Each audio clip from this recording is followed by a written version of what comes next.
Here's part two. This is where I take a good friend to the woodshed. And I mean Jamie, my lawyer, ex-lawyer, when I was trying to get senatorial representation through the district through the state of Maryland, based on the fact that senatorial representation by states wasn't a problem, before the 17th Amendment. Now it's an issue because the district citizens of who were in Maryland never had the right before then, and now really have the right to elect a senator. And if that can't be done on their own, then it needs to be done through Maryland, where I'm broadcasting from. You don't have to change who runs the place, but you do have to put it through a compact that gives representation, because the only other avenue is statehood. It's partial retrocession essentially. So yeah, it's something to think about. It's one of those hero things. So I think Donnie might want to do that, but the yeah, insisting on that was what I was contracting with, or seeking to work with Jamie on, but he had to become the acting dean of the American University Law School, so he couldn't do a pro bono suit. So yeah, because we were gonna do marvelous things then. Maybe we could, maybe that can happen now. We'll see. But now, taking him to the woodshed, or Chuck Schumer to the woodshed.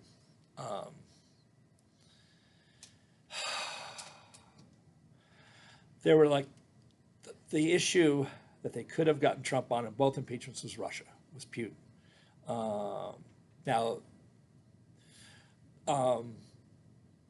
And they still can, except there will be a Republican-approved attorney general who will fire Jack Smith, which it saved a few members of Congress from being tried.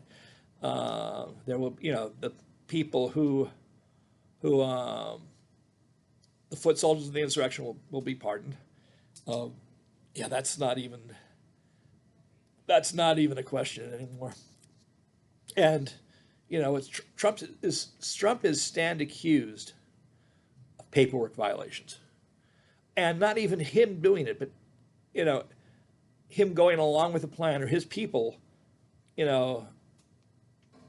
doing election certificates that could have been done correctly, but they had some really stupid people designing the plot.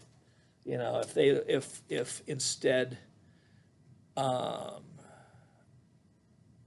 they would have filed protests and enrolled the Republican electors who didn't get elected in, asking for the protests. And I think they probably didn't cooperate anyway. And it turns out that what Donald Trump was seeking to have hidden were official acts. His unique relationship with Russia, which should have been the focus of both impeachments, is, if you tell Republicans that if you had against this you're pro-Putin, they would have gotten Trump on the first one, and the second one too. I'm sure Mitch McConnell's ruining the day, but prosecutors in America take the path of least resistance, and they thought that going after the paperwork conspiracy was the path of least resistance. Well, it's not. Was Trump involved in the actual violence? Yeah, there's a circumstantial case that can be made for that. He said what the plan was going to be. The plan was executed, and so was Ashley Babbitt for trying to execute the plan. They executed her instead. And at the point that happened, Trump knew the plan was that the possibilities of winning were done, and that was it. He was impeached for political stunts, where he should have been impeached and investigated for actual things. like knowing about the plan to go in and do God knows what to members of the House that were sheltering in place. Luckily, that plan did not succeed. And luckily, on the other front, it was a stupid plan. I mean, it was just the way the plan was formed wouldn't have worked because Trump's lawyer, Eastman, misunderstood the clear intent of the 12th Amendment, which is, it's a majority of the votes legally cast. If you made the votes that were thrown out, that they wanted thrown out, Biden still would have won the election. So, it was a comedy of errors, but it didn't succeed. An unsuccessful revolution, you either prosecute or don't prosecute. But if the revolutionary comes back, Jack Smith's going to get fired. Now, is it a loss to not get Trump on paperwork violations when the states are going to do it, get the people who were involved anyway? Yeah, probably. I mean, they're not prosecuting Trump for what he really did because it's harder to prove, and it wasn't the path of least resistance, and they run out of time, and they didn't have the smarts to do it. And as far as the Putin piece, I mean, the perfect phone call, as I've been saying, was the election interference, which, by the way, didn't work. Hunter, Joe Biden won the election. So obviously it was a dirty trick that just didn't work. And it was a stupid premise, maintaining that Joe Biden helped his son by firing the prosecutor that was protecting Joe Biden's son. Just doesn't make any sense at all. And people who reject that theory, that it doesn't make any sense, are people who are partisan. They think Donald Trump can do no wrong. Well, Donald Trump was a stupid, stupid plot. It was the perfect phone call, though, because it really was covering up for the fact that, quite illegally, Mick Mulvaney said, as White House Chief of Staff, kill the javelins because they'll hurt Putin. And his OMB director and an acting deputy director, a PAD, politically appointed political assistant director, tried to stop the javelins, and the permanent government said no. So he did it under his own signature. He certified the denial of funds that was clearly illegal, and DOD caught it. The DOD comptroller caught it, and the javelins were sent. And a lot since then, and it's killed most of the Russian army and shown that Russia's nuclear force is, probably inept and gone. And, we could drive in on it. It would be easier to take than Iraq was. Russia would be. Nobody wants it.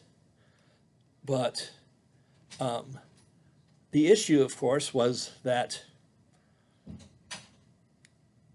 Schumer and Raskin and my good friend Raskin and the entire establishment, both sides, didn't want and still don't want official acts to be crimes. I mean, that's a universal among people who do politics. They saw Iran-Contra. And by the way, everybody in Iran-Contra got away with it eventually. The guy who was actually the architect of Iran-Contra, probably with George Bush Sr., they covered it up for him and he pardoned them. So, yeah, the people who were involved, it was another stupid idea. They got caught doing it. But the thought of prosecuting somebody for foreign policy, what do you go back and do? Prosecute Jefferson for the Louisiana Purchase, or going after the Barbary Pirates without a declaration of war? Yeah, that's how long it's been since, official acts have been happening that should have been prosecuted. So it's no Washington's, government culture does not want to be criminalized, and the Supreme Court took care of that for them. Everybody who says that this is somehow new and different, that the wheels came off, the wheels were never on. Okay, I'm a political scientist by training and experience, and a politician, a bureaucrat, all that. And there is no universe where political actors want criminality to be an option for them on both sides of the aisle. And, this stops that. The only other serious thing, there's the paperwork. What they did to Ruby and Shea was unconscionable, but they got their day in court, and, they're cleaning out Rudy Giuliani. Giuliani was the one who did that to them, and he's been punished for it. Rudy needs to go to a meeting, a 12-step meeting, rehab or whatever, because he's lost his stuff. And yeah, I hope he hits bottom soon. He's either going to drink himself to death or he's going to get help. I mean, that's the state of Giuliani's existence right now. I hope he gets help. He could definitely use some. So yeah, and the documents that were withheld, they were mostly about official acts with Putin that Trump thought might have been criminal, that he was covering up by keeping the documents. I mean, those are the documents that they were keeping. Ask Alex Vindman, or look at what he said about what was overclassified, and it was those conversations between the president and President Putin. It wasn't. He might have gotten some trophy classified, but that was mainly the things that he was worried about. The things that were being a friend of Russia is not a crime, and they weren't going to make it a crime.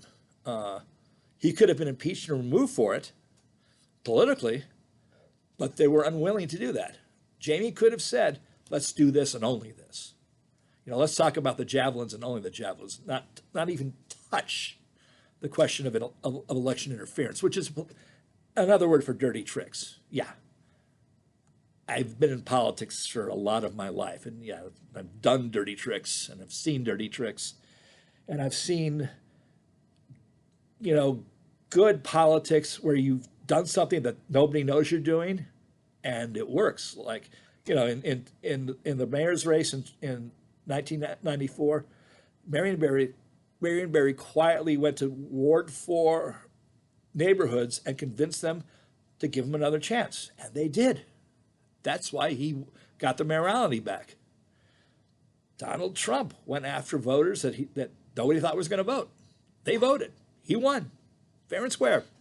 So yeah, turned out all he had to do was good politics. So and official acts are taken care of. So yeah, making paperwork crimes and trying to cover up something that was no longer illegal, and he can declassify all of that now, and get out of that even without, and he's going to fire Smith. So, will Judge Chutkan geek? I mean, his lawyers need to say, look, these were paperwork crimes and that other people did, file a brief to dismiss, and Chutkan may let it go, or she may prosecute. That'd be a little constitutional crisis. But, end of the world, probably not. So, yeah, we'll see.